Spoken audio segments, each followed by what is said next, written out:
The bouquet trembled in my hand when he said it. Celine Ward, your time is over. His first day, my last. The conference room went silent, eyes darting anywhere but at me. Roses wilted against my wrist. He thought he'd humiliated me, dismissing me like old furniture, severing 2 decades of blood and strategy with a single sentence.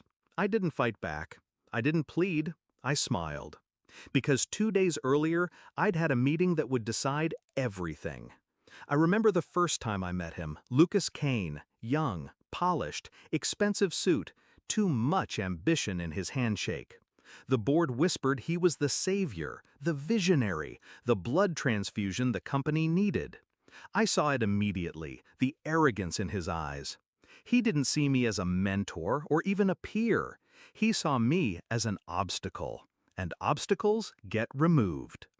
The betrayal didn't take long. Meetings I wasn't invited to, reports mysteriously lost, colleagues avoiding my gaze, whispers in the halls, she's out, he's replacing her, new era. Then the email. His name on top, mine absent from the distribution list. I wasn't supposed to see it, but I did. Will announced Celine's departure at Friday's meeting, effective immediately. She won't see it coming. I saw it. I felt the knife slide in. But instead of bleeding, I sharpened my blade. That crucial meeting, it wasn't with him. It was with the board's largest shareholder, a man who valued loyalty more than youth. He'd seen me carry the company through storms while others chased applause. I showed him numbers Lucas had buried. Risky investments disguised as innovation. Shell companies siphoning funds. Deals that looked visionary but smelled rotten. The shareholder listened. Then he asked the only question that mattered. Can you prove it? I slid a folder across the table. My insurance.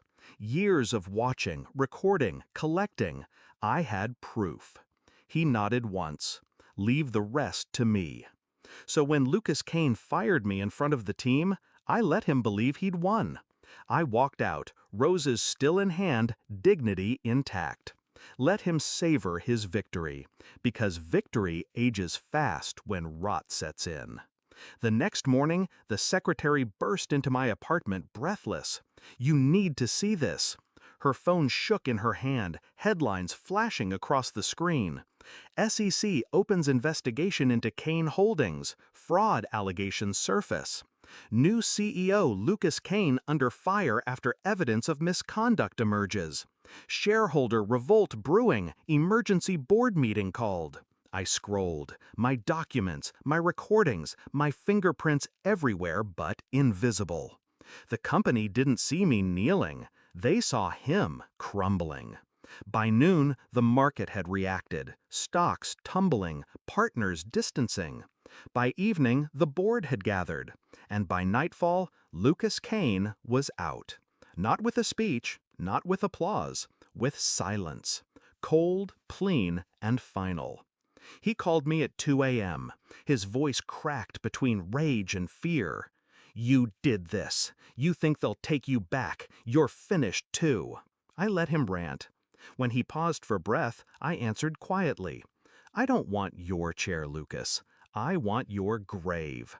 And you dug it yourself. I hung up before he could respond. 2 weeks later, I walked past the same conference room where he'd fired me. The bouquet was gone, but whispers remained. Employees glanced at me with something new in their eyes. Not pity, not fear, respect. The shareholder greeted me with a handshake. You saved us from him. Now build something new. Not a reinstatement, a promotion. My title elevated, my power doubled. Lucas Kane's legacy? Reduced to scandal headlines and legal fees. I think back to that moment, the roses trembling in my hand, his voice dripping arrogance. He thought he'd writing my ending. He was only writing the prologue. They say revenge is best served cold. I disagree. Revenge is best served calculated, silent, precise. And when it lands, it doesn't just end careers. It rewrites history.